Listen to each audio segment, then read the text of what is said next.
This is Musical Talk. Musical Talk. The UK's independent musical theatre podcast. Musical Talk. The UK independent musical theatre podcast. Hello and welcome to this week's episode of Musical Talk. My name is Nick Hutson. I trust you're well. Today we have a very, very special episode where you'll be hearing an interview with the Broadway legend that is Betty Buckley. We went to see her in the Jerry Herman musical Dear World at the Charing Cross Theatre, which is a charming, lovely little production. We're also sharing our thoughts on that.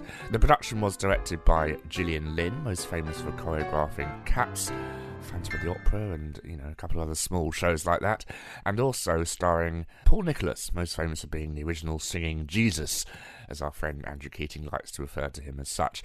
I'm going to hand you over to a discussion I had with my friend Robert Gordon as we went to see Dear World, and I asked him to tell us first a little bit about the history of Dear World. Musical Talk. Dear World is based on Girardot's play, which I think was written just after the war, called The Mad Woman of Chaillot. And it was a play that was sort of slightly...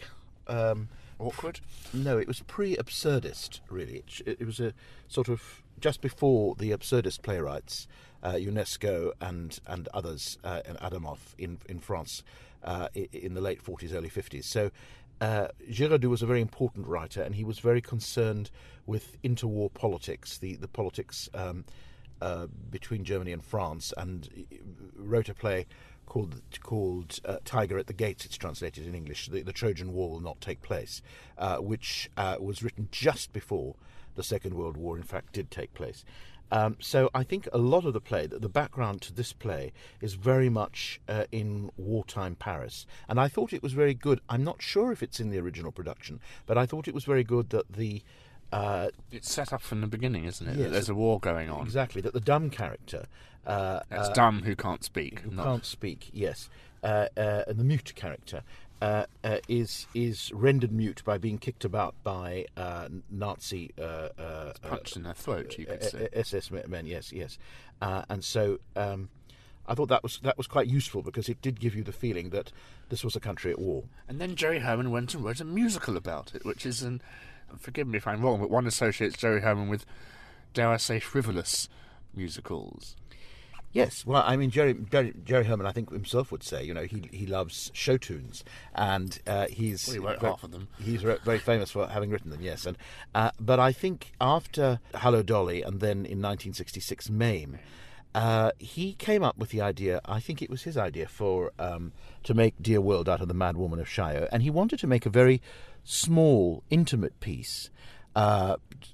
Matching the tone of the play, but the producer, I think, saw the opportunity to make this into a much bigger piece, and he was encouraged to model this on the success of Mame and Hello Dolly. What's his name? Was it the American one that no one liked? I don't know if it was David Merrick or not. Merrick, actually, yes. may well have been Merrick, but in fact, so there was a sort of tension between the producer's intentions and Jerry Herman's, and I think Jerry Herman felt it failed because of that. But of course, once they had Angela Lansbury, who won a Tony for playing the main woman, Aurelia, the Countess Aurelia, once they had Angela Lansbury playing it, it was bound to get bigger, because she could potentially pull in an audience. But it ran about 167 performances, so although it wasn't a total flop, it didn't succeed at the box office. It didn't make back its investment.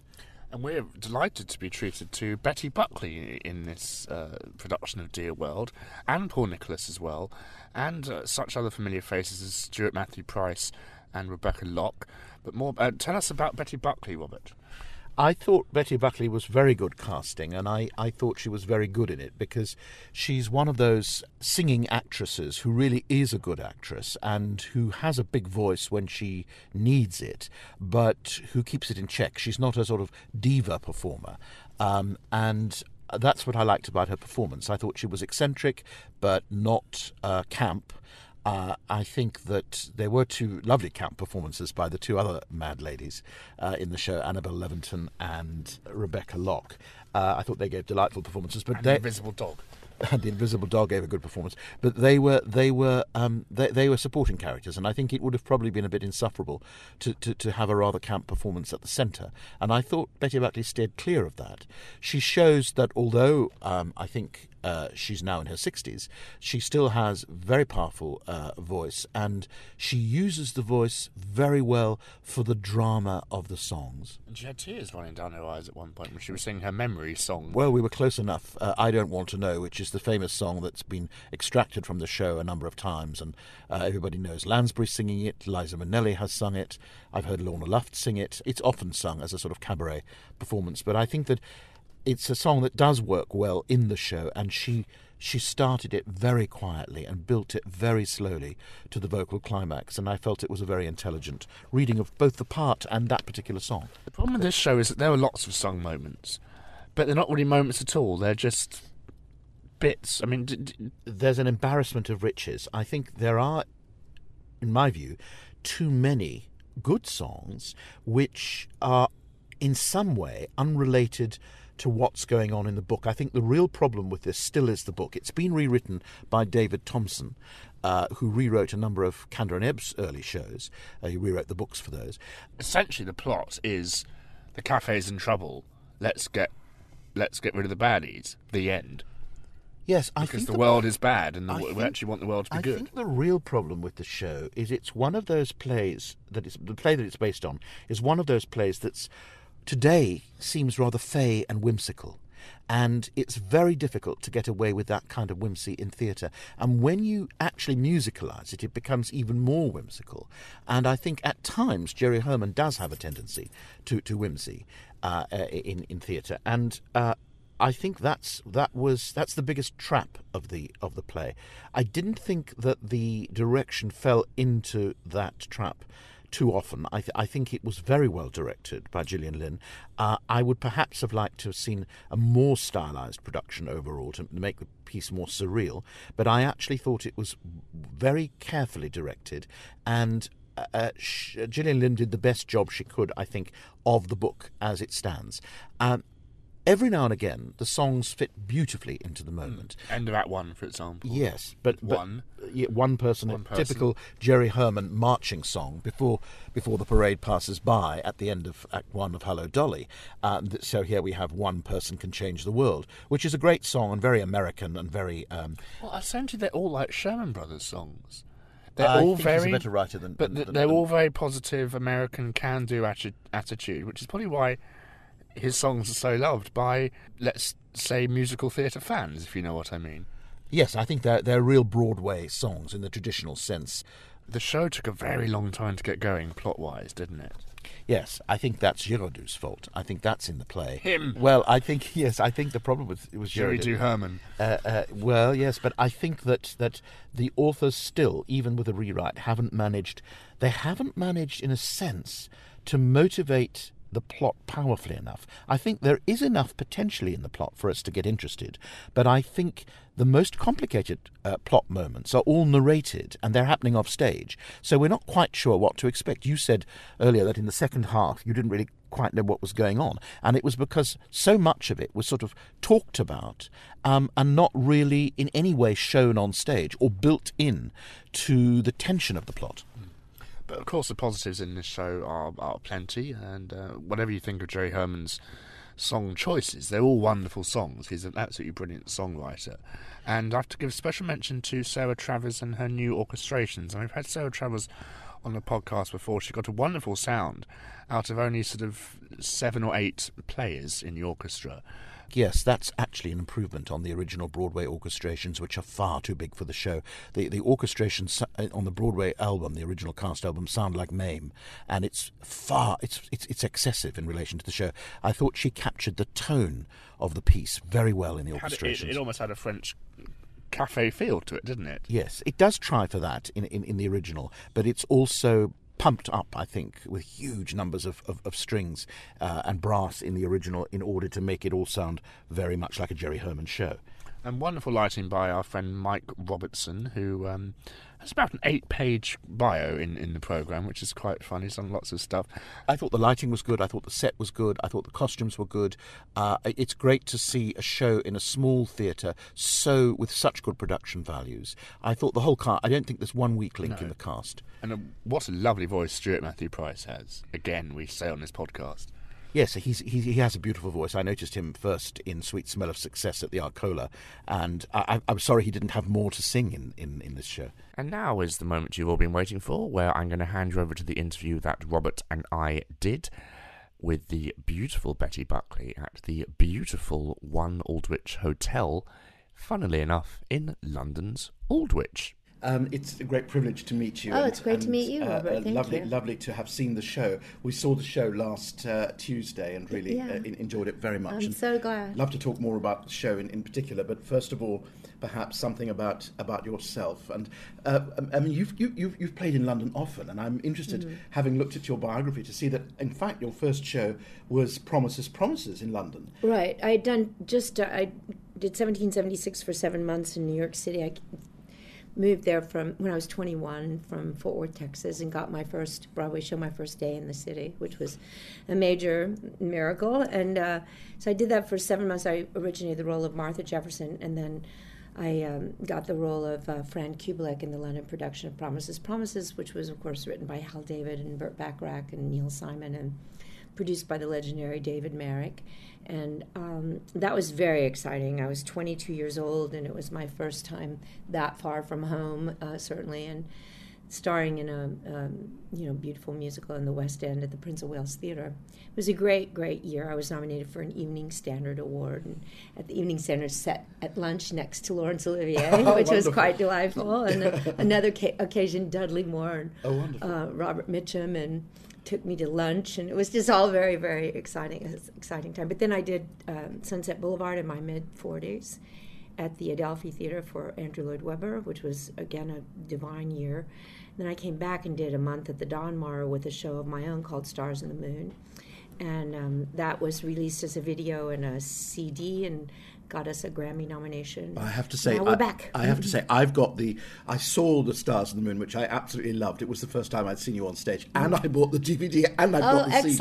So I think I count as a fan now. You're in the know. It was a wonderful performance, wonderful concert, and I think that's what I so much have loved about you as a performer is that I always think there are some people who do musicals who are kind of musical theatre divas who have wonderful voices and they do it and they're very powerful, but they're more sort of your Ethel Merman type of performer rather than really actors who sing. And I think you're such a wonderful actress, and you have a long career as an actress in television and film, but you're a wonderful singer as well, and people know you as a singer, but there's nothing of the diva about you. I say that you're so kind. in the nicest way, that you are a singing actress, and those of us who are really interested in musical theatre as a serious art form, I think, look to people like you to set the example. And I thought thank you, Robert. Thank you so much. That was what was so wonderful about Dear World. That's what I loved about Dear World it was like a cabaret performance from you, because really,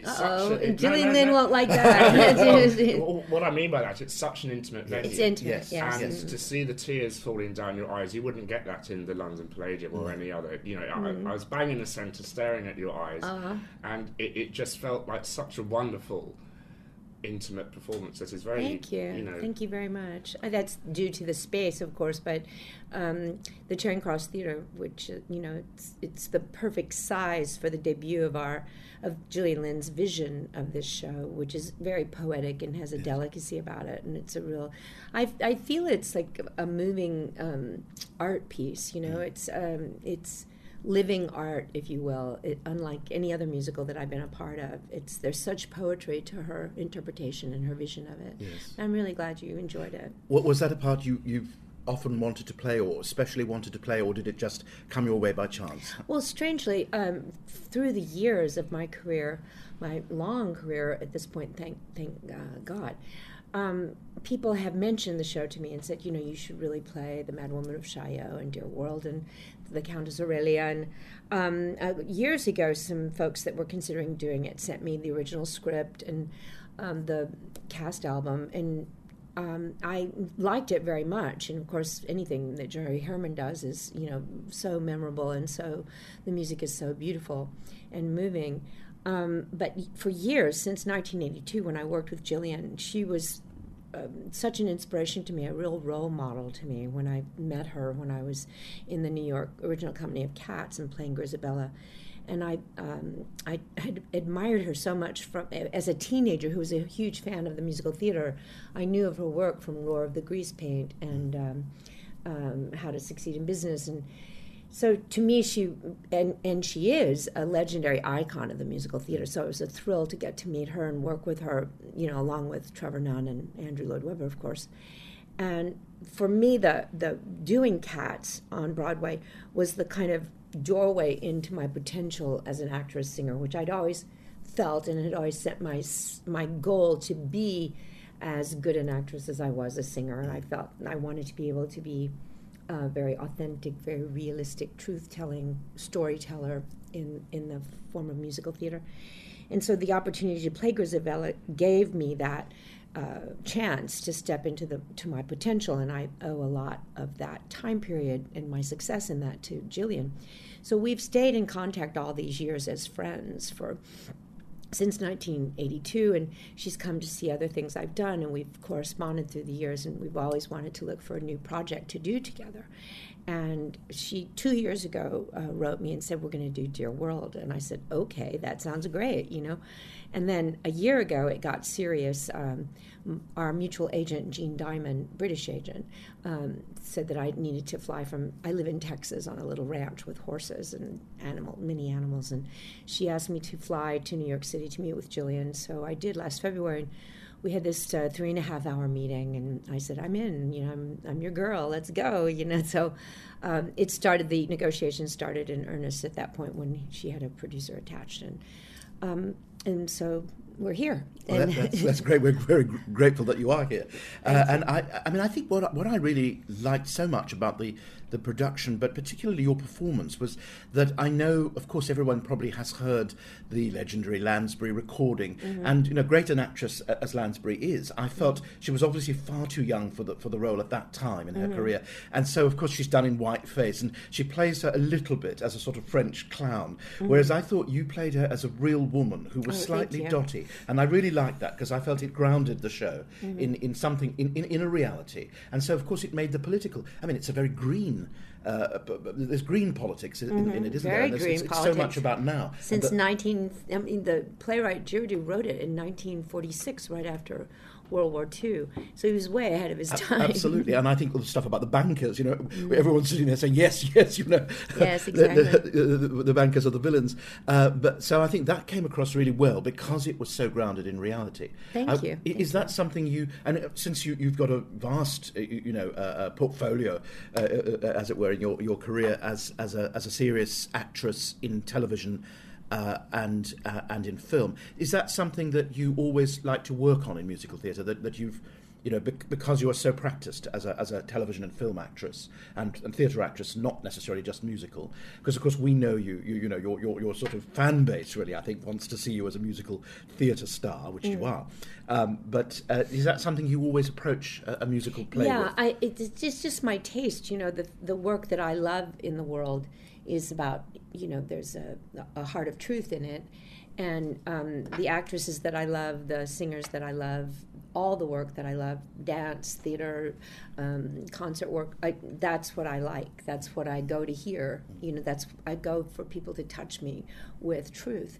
And I always start from that and do my best to bring that to the piece moment to moment to moment, to the best of my ability. So, I'm committed to that. I think that's a great approach, because it seems to me something like this, if you played the part too whimsically or in too much of a stylized way, we wouldn't get the sort of earthy humour that there is. Too much in a which kind of way? In a whimsical way. But use another word too. Stylized or? Stylized. Stylized. You're picking up my South African accent. I'm not quite from a ranch, but almost. No, that it's a start, because it often is done. I think. I mean, the original play, in quite a stylized way. And I thought that what was good about this was we started to laugh. Even at the other two mad ladies, we started to laugh because, in a way, they were real. Even though Annabelle Levinson and Rebecca are much Aren't more, they amazing? They're so fabulous. Lovely performances. But I thought because you were real, we understood what was being said. That that these people are not really mad; they're more sane than anyone else. Yes. They are good. eccentric. I'm glad you felt that way because I think they are more sane than anyone else. Yeah, I think that came across. I love the idea that these older women give themselves permission to be utterly creative and completely expressive, and what defined madness, the mad woman of Chaillot, the mad woman of the flea market or whatever, that was perplexing to me, or my quest was, are they really mad? I don't think so. I think historically in all cultures they've always referred to the wise ones as the mad people because they thought so differently, and in like Buddha was considered, or any of those gurus from India were often referred to as quite mad and eccentric, certainly, but they were the embodiment of truth and trying to live the joy that we're all meant to have the opportunity to live in this life. And that's what I love about Countess Aurelia. She's a very joyful being, and she's committed to that optimism no matter what, in a world that's asking her to think differently. Yes, I think that's what's interesting, and that's what makes it so typically, on the one hand, a Jerry Herman musical, but also unusual for Jerry Herman, that in that it's not Hello Dolly, it's not Mame, it's not a farce with a very strong central character. It's a play with a very strong central woman, which he so often writes. But that it's got his sort of humour and his sense of that women are powerful and that women can be powerful. And I thought, well, you've talked about Gillian Lynne, and there you are, all powerful women. Yeah, in she's the amazing. She's turning 87 this week. Isn't it amazing? Yes. Every day in rehearsal, I just sat and watched her with awe. She's such a magical being. It was just thrilling to get to work with her again. That's why she's drawn to the show as well, because there is that wonderful line at the end of the musical, isn't there? There's nothing a woman can't. Nothing is ever so wrong in this world that a sensible woman can't set it straight in the course of an afternoon. Oh, that's lovely. I love that line. It's my favorite line, and it gets such a great, wonderful laugh every night. Can I? I mean, obviously, we really enjoyed your performance and the production enormously. And just to switch a little bit to some sort of maybe an anecdote for your fans, everybody knows that you were perhaps infamously in the original New York production of Carrie, which is now becoming legendary in a different kind of way. Yes, it's been legendary for a while now since we closed, I think. But you were also in the original movie, which I think a lot of people don't realise. Oh, really? And I wonder how you felt about the differences. I mean, because you must have had some perspective on the film when you were in it as a very young performer, and then coming to that strange well, it was a great film, and it was an opportunity for 7 of us to make our major feature film debuts. And so it was a really wonderful time, and there was a tremendous camaraderie with this young cast. And Brian De Palma, of course, is a brilliant director, so it was a great joy to get to be in the film. When the writer, the screenwriter, Larry Cohen, was the librettist for the musical Carrie, and my friends Dean Pitchford and Michael Gore wrote the score, and they've been good friends for years. And they called me and said, we're going to do a musical of Carrie. And my first response was, why? And they were like, no, you don't get it. It's going to be great, And I said, okay, if you guys think so. And they said, and we want you to play Margaret. So it was an interesting journey. So we started negotiating and then couldn't come to terms. And then they came to London with Barbara Cook, and that production was sorely attacked. It was like this huge... it was rough on everybody, and Barbara Cook didn't want to continue with it, so they called me again and asked me to come in for the New York production. We started negotiating again, and then I decided, I would go in, and because they were my buddies, So was it sort of courage or loyalty on your part? Or? It was all those things. Or did you think that it might have worked? No, I think that the mother-daughter sequences were really, really powerful, and I loved the music. I thought it was very operatic, and I was thrilled to be a part of that.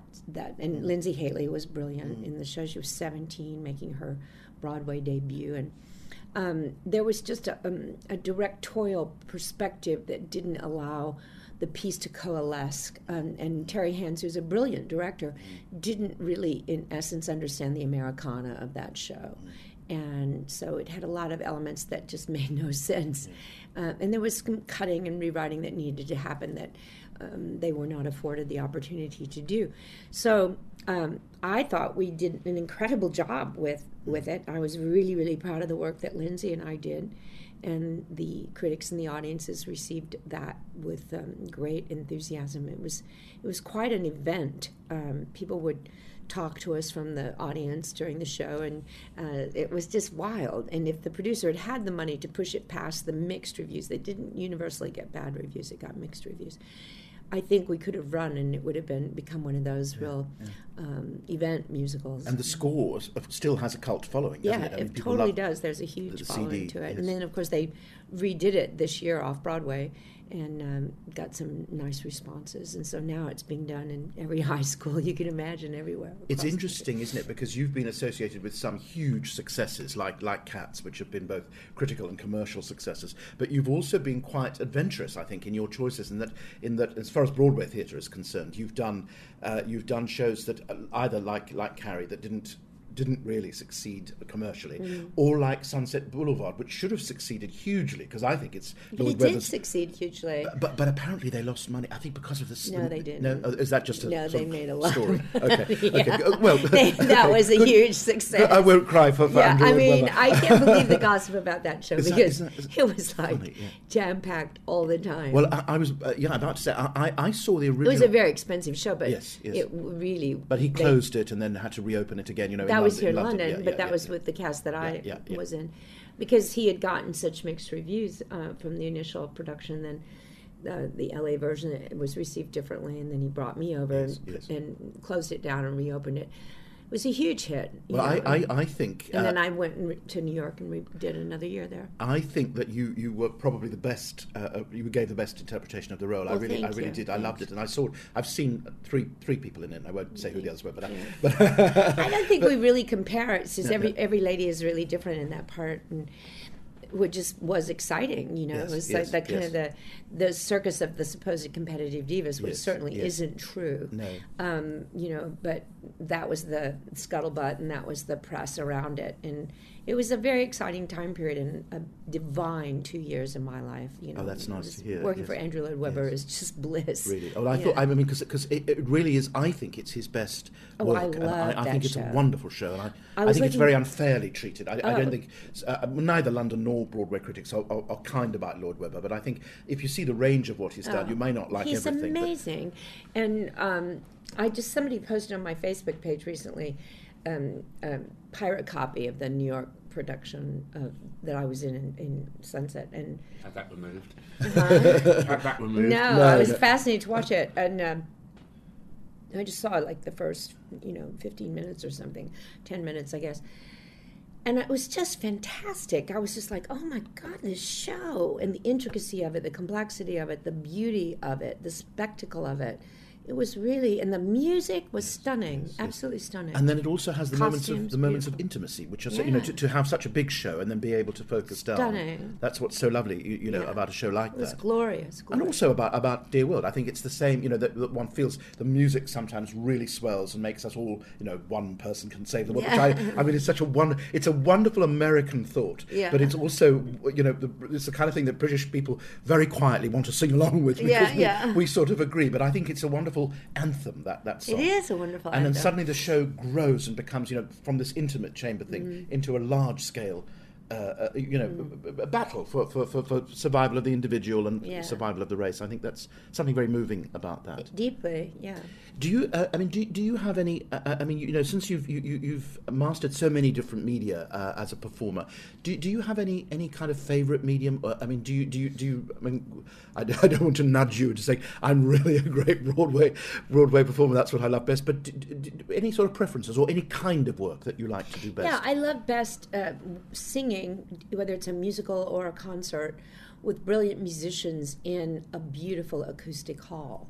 A theater that has an acoustic resonance, because that's really what my voice is meant for, is that sense of what I was fascinated by when I was a child, and I discovered that I could sing, was resonance and echo spaces, and so I would sing under culverts and under highways or in the shower or in churches, and when I lived in New York City, I would go into all the great cathedrals and, at closing time and sing to hear the resonance of the space, When I was really young and moved to New York City, I went to Carnegie Hall and snuck in and sang in the space while they were cleaning up, and then Philharmonic, just to see what that felt like and how it sounded, So that's what I love. And whether it's a musical, there's nothing, honestly, more exciting than an opening night in the musical theater, whether it's Broadway or the West End. There's nothing more glamorous or exciting than that. It's just divine. It's so thrilling. But, I just am so blessed to work with brilliant musicians, and in this case, in Dear World, brilliant collaborators and great musicians and a great orchestrator, a divine director, and an incredible cast. That cast is just bliss. That's what's so lovely about going to a show like this, which in its current production is a fairly small cast, but every single role is so well cast. Beautifully. Cast, it works so well because of that. Yeah, she took months and months to cast it, Gillian did. Yes. And there are people in it, there's not... everyone, besides being brilliantly talented, is so sweethearted. There's just a very loving heart at the center of that production, which is Gillian's, and then the rest of us have, followed from that. And, of course, Jerry Herman. But, it's a beautiful experience, and I feel so blessed to be able to still do this. It's a great gift in my life. Has Jerry Herman seen it, or will he? No, will he has a lot of health issues, and so he... we were all hopeful that perhaps he could fly here and see it, but it doesn't look like. But he knows about he knows about it now. Yeah. He and Gillian met many times, and he gave her his blessing to for carte blanche to do what she wanted to do with it. Was this the first time you'd worked with Paul Nicholas? Yes. Yeah, and Gillian wrote me about him and said he was the original Rum Tum Tugger, and so my assistant Kathy Briganti and I looked him up on YouTube and saw all of his old pop videos, and then we would come in to rehearsal. Isn't that wonderful that you probably know exactly what he did because you were in the production in New York? It was genius. He's so funny. Another thing that really interests me about your career is that I notice in your biography that you have been teaching for almost your entire career. You've actually taught singing and music, and you played. Of course, I remember you from Oz. I loved Oz, and I remember you as the teacher in Oz, weren't you? And so, is teaching something that? How did you come to that? Was it always something you wanted to do? Everything I know how to do well, I learned from great teachers. Everything, and I've studied for years and years with some of the best teachers in the world, and I've just always felt like it's my obligation, my responsibility to pass the tools along. Because, the tools are why my work is successful, and they can be learned and they can be, utilized very practically and assist everybody. So that's, I think, my responsibility is to help share those. And you also have the most incredible speaking voice, if you don't mind me saying it. And I noticed you won an Emmy for an audio book. Now, personally, I love audiobooks, but I've never met anyone who doesn't before. So a question I have is what's the process of recording an audiobook? Because you never hear the page turns. Oh, good. Do you memorize it? Or No. Do you read it loads of times? You read it. Then it's edited? Or yes. Who has the power as to how it's directed? Is it you or the director and the engineer, but it's just you in a studio with a director and an engineer, and you stop talking on the page turns, and... it doesn't take that long, and it's really fun. I've done several of them. We actually got a Grammy nomination for The Diary of Adam and Eve, but yeah, it's just a pleasure. I love doing audiobooks. I've done several.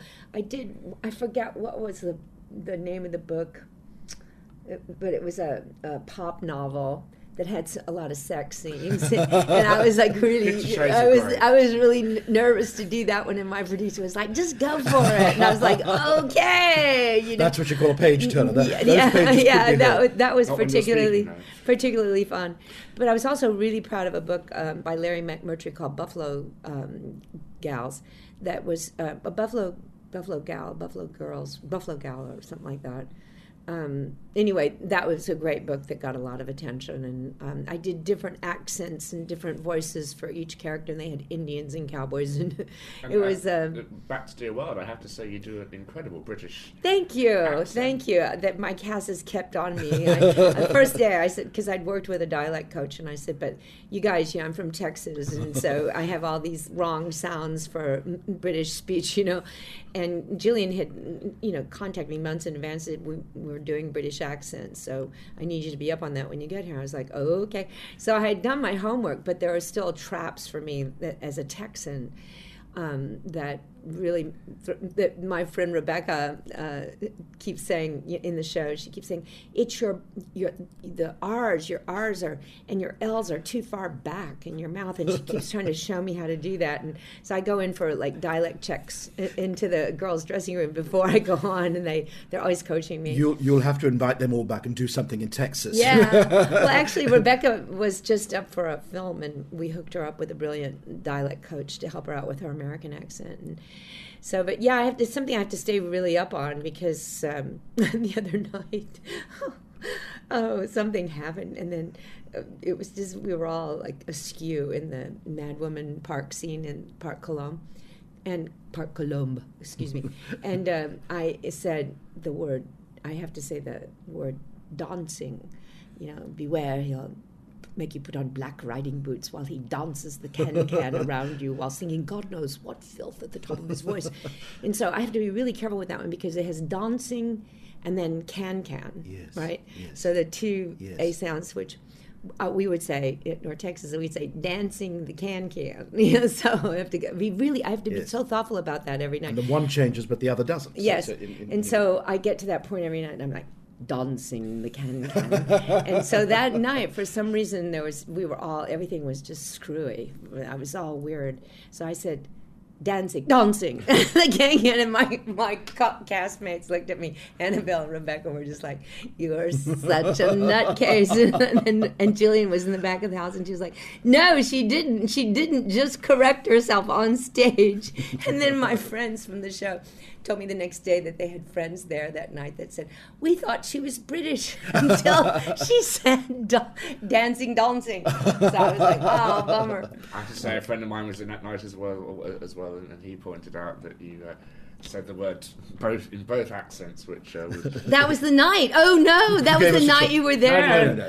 Not the night we were there. It was a Friday night, wasn't it? It was a Wednesday night that happened. No, I don't remember what night, but it was just like, oh, God, I was so embarrassed. I walked off stage. I was like, no, I did not do that. You are sort of many-time award winner in various kinds of awards, and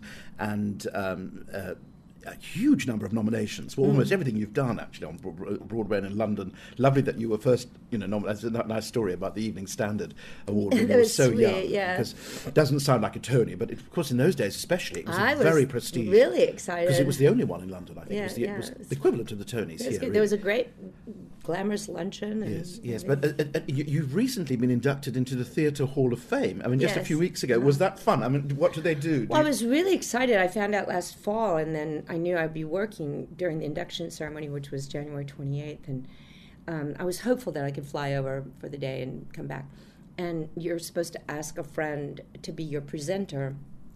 So I asked Ellen Burstyn to be my presenter.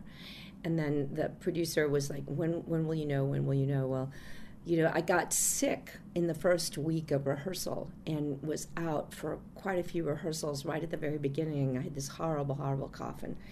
And so I was playing catch-up after I got well through the whole rehearsal process. And so the ceremony on the 28th was exactly, was less than a week from when we started previews. So I just couldn't go.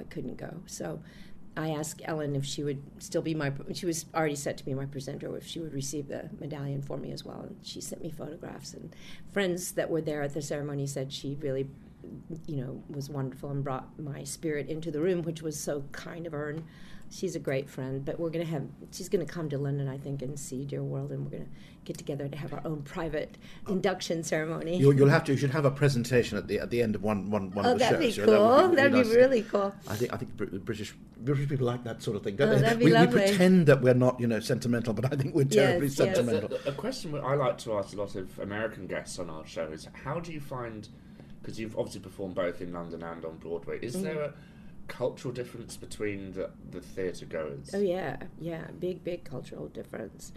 The humor, our sense of humor and the British sense of humor are a little different. I couldn't exactly describe to you what that is. I've been trying to put my finger on it for a number of years, and I can't really, I don't have a definition system to define what the differences are. But for example, in Sunset Boulevard, the laughs came in very different places in London than they did on Broadway.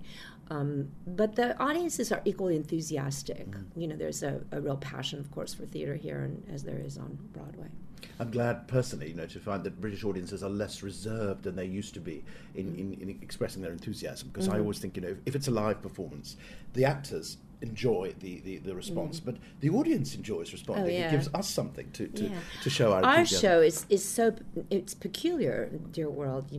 It's like I was thinking before our interview today how I would describe it. And it's like a wild ride, and you have to be willing as an audience, member, to go on the ride with us and to take it on its own terms, or you won't have as much fun as you could have. Yes.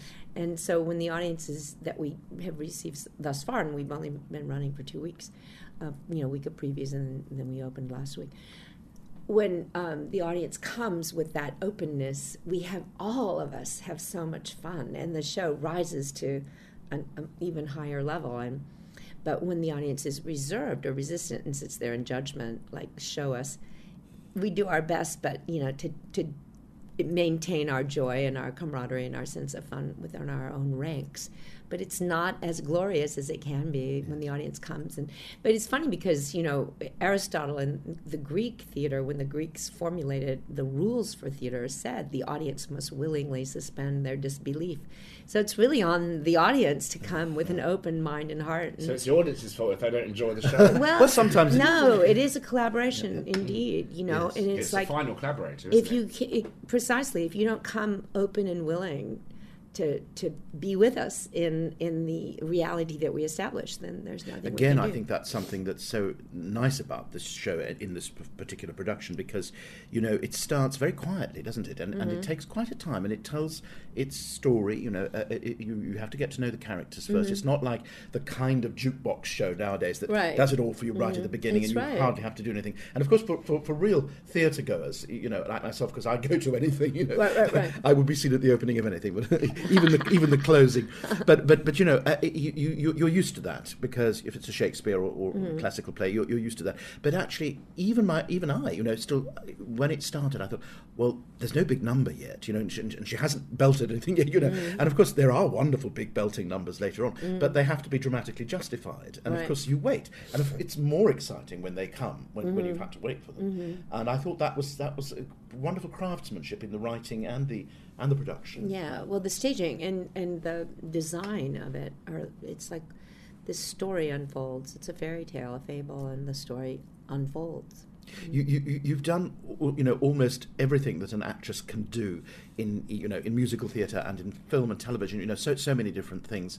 I wonder if there's still something you'd like to do, some particular part you'd like to play, or some kind of theatre that you feel you haven't had the opportunity to. We're calling all producers here who are going to listen to this podcast and say, "Oh, great!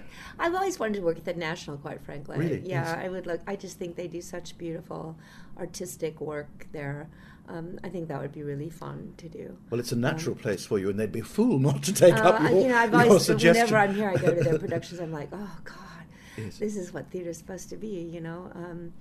I would love to collaborate with the choreographer Matthew Bourne. I think he's just such a genius. I'd love to work for Stephen Daldry. I think he's brilliant. I'd love to work with Trevor Nunn again. I'd love to work with Andrew Lloyd Webber again. I'd love to work for Cameron McIntosh again. A long wish list. Yeah, You're certainly an Anglophile, it seems. Yeah, I love London. I I must have lived here in a former life, because it's so familiar to me whenever I come. I think you also have a huge fan base in London. I mean, I think you're hope particularly so. of all the the Broadway performers. I think you're one of the if not the best loved. Of those, God, thank you. But I do think so. Yeah. I hope you're right. I hope they come see Dear World for sure. And I think I have another couple of Broadway shows in me too. That's still on my wish list. Will you do some more concerts or cabaret in London? Would that be something? I hope so. We nothing's scheduled for now, but I've got a couple of great shows that I would love to share with people here. Well, I know we'd love to see them. Thank you. Well, Betty, thank you very much for talking to us this Thank you, Nick, afternoon. Robert. It's a pleasure. Betty Buckley there. For more information about Dear World, you can check out charingcrosstheatre.co.uk, or about Betty Buckley, check out bettybuckley.com. This has been a production of Musical Talk, copyright 2013. For more information, please follow us on Twitter at twitter.com/musicaltalk, or Facebook at facebook.com/musicaltalk, or visit musicaltalk.co.uk to listen to all our previous episodes. Thanks for listening. Have a lovely week. Bye-bye.